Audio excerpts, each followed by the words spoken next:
Very, very large box showed up in the mail today from Coolreall, as you can see. This, if you're not familiar with it somehow, is what they call the Dreamwalker, the Wonder Wandering Experience. It's got about 1 billion and 2 different names, depending on where you find it on the internet. Everything from hoverboard to airboard to scooter to swagway, I don't know, call it what you will. But I thought I would open it up for you on camera, show you what comes in the box with this one in particular. There are a bunch of different ones available, as I said, ranging in price from reasonably low to holy crap, that's expensive. This one comes in right at about $500 from Amazon, so definitely not too bad. First off here, you'll see we have the charger. Pretty simple, pretty straightforward. Just plug this in right here. It says your output is 42 volts at 1.5 amps. I believe this thing is supposed to be able to be charged in about an hour, so that's pretty nice. Here you have the Coolreall Dreamwalker information about Coolreall realistically. Several different languages there, just making sure that you're satisfied with your product. Here is the user manual, which I may take a quick look at it. Of course, it shows you what you should find and stuff about the battery. You'll definitely want to take a look at that. And then, hopefully, the pièce de résistance, the part that makes this package so ridiculously heavy. Yep, this is heavy.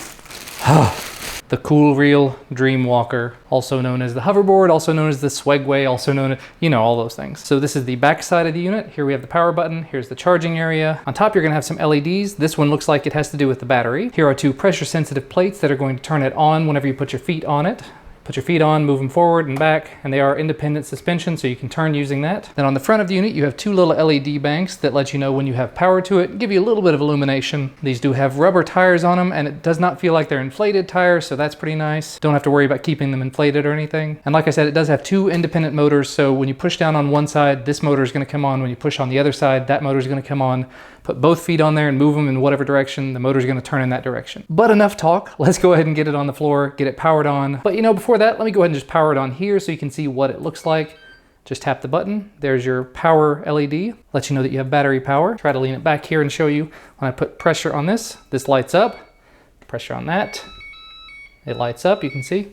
And it beeps an awful lot, but can't complain about that. It's not a terribly loud beep. But anyway, as I was saying, let's take this down on the floor and see what happens. Okay, this is not gonna be a pretty thing, and if something bad happens, take this as my last will and testament or something. I'm also gonna try to capture what I'm doing here on this little camera. Let's give this a shot.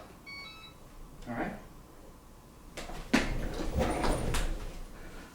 Not a great first start. I think I need something to lean on, but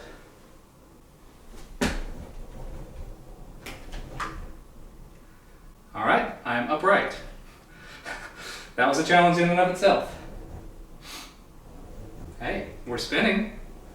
Now how do I, oh, that's how you stop. So like I said, when you move your foot one way, you go that way. If you put your feet kind of like this and turn them a little bit, you'll go the spin around, lean forward a little bit, and you'll go forward. And I'm moving. Cool. Now go backwards, and we're going backward. Have to be very, very careful with this. I don't want to go backward too fast. Plus I'm doing this on carpet. You know I'm doing this on carpet for a reason, because I don't want to fall. Spin. Whoa. Spin a little bit smoother. That's good. Stop spinning, go forward. And no, obviously you don't have to say anything to make it happen. Hey, I'm making a turn though. Progress.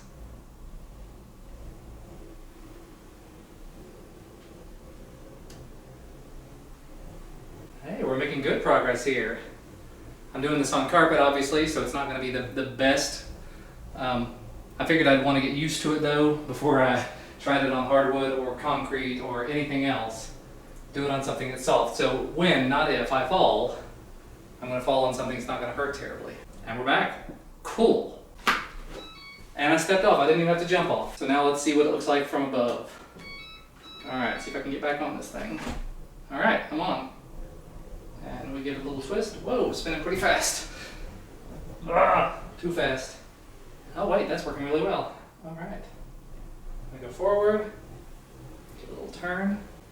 This is very smooth. I'm liking this a lot. So at this point, it's probably safe. Sorry for the weird lighting, but at this point, it's probably safe for me to go ahead and try it on the hardwood. So let's move in there. All right, and we're doing this. We're on hardwood now. It's a little bit different, but not a huge amount different. I may not have my feet centered quite right, but I'm able to turn. And everybody says that you do it by thinking about it, but in my case, I'm actually doing it by controlling my feet, just like I'm controlling a skateboard, as if I were doing it from the side. and it's working pretty well. All right, one minor collision in the dining room, but other than that, it's going pretty smoothly so far. Turning is pretty easy. That's not bad. I've been doing this for less than 5 minutes now, and I haven't had any real catastrophic crashes, so I'm knock on wood there, knock on fake wood.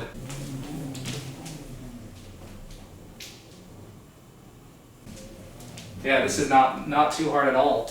I could see really getting used to this. Of course, you know what I have to do next. I have to go outside. Okay, we're outside. Let's see what happens. We're up. I'm on concrete, but I'm on concrete that's not entirely level. Got a little bump right here, bump over there. Bump wasn't a problem. Up bump wasn't a problem. I'm not going very fast, obviously.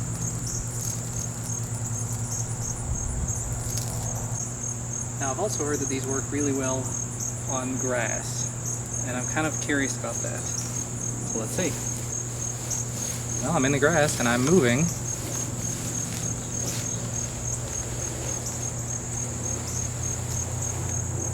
I wouldn't say it works really well, but it did work.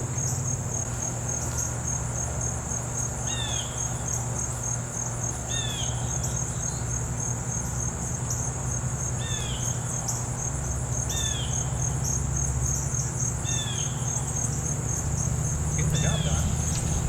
Now the question is, can it make this hill? This is a pretty steep hill. And yeah, no questions asked. Going straight up the hill just fine. It's not going as fast. No, it's going fast enough. Going just as fast as it was on flat ground.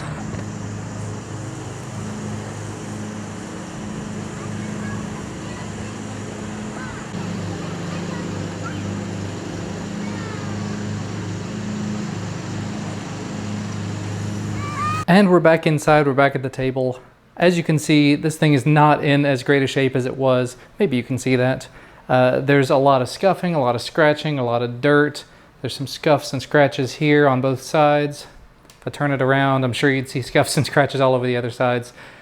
Basically, one of the problems that I've seen with these, and I've seen them on a lot of videos now, is as soon as you hop off of it, if you're falling off, for example, it's going to roll over. And this does not have any sort of padding or protection on it, so it's immediately going to scuff. It's going to scuff underneath, it's going to scuff on top.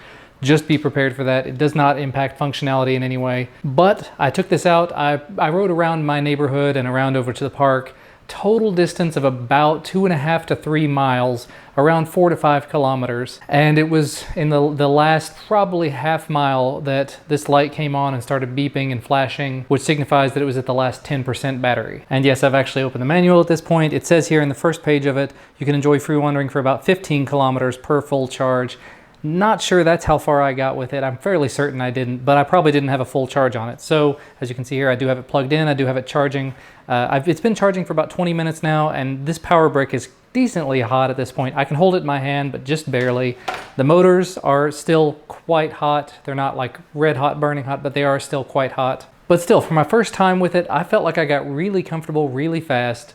Except I had one bad moment. You can see lots and lots of footage about this over in my daily vlog. I'll link down in the video description to where you can find that, because I filmed an awful lot while I was out there. But there was one bad incident. I was riding on a sidewalk and I came to the point where the sidewalk meets the road. There was a little bit of a hump and I wasn't going quite fast enough, so I wiped out pretty badly. Ended up with a little bit of a road rash, not too bad at all. Could definitely have been a lot worse. But all in all, this thing is a ridiculous, amazing amount of fun. I cannot say enough good things about it. While I was out and about, I was asked about this by 3 different people, and that was just because I went to a place where there were some people, and just everybody that I got close to basically stopped me and said, "What is that thing?" And I had to explain what it is and how it works and show them everything. But it is an amazing amount of fun. I cannot wait to let my son try this out under very close and careful supervision. And I want to say thanks again to Coolreall for making this happen. This is definitely not a full, thorough review or anything, just the unboxing and my first impressions of it. But my first impressions are amazing. You can find these online for a wide variety of prices.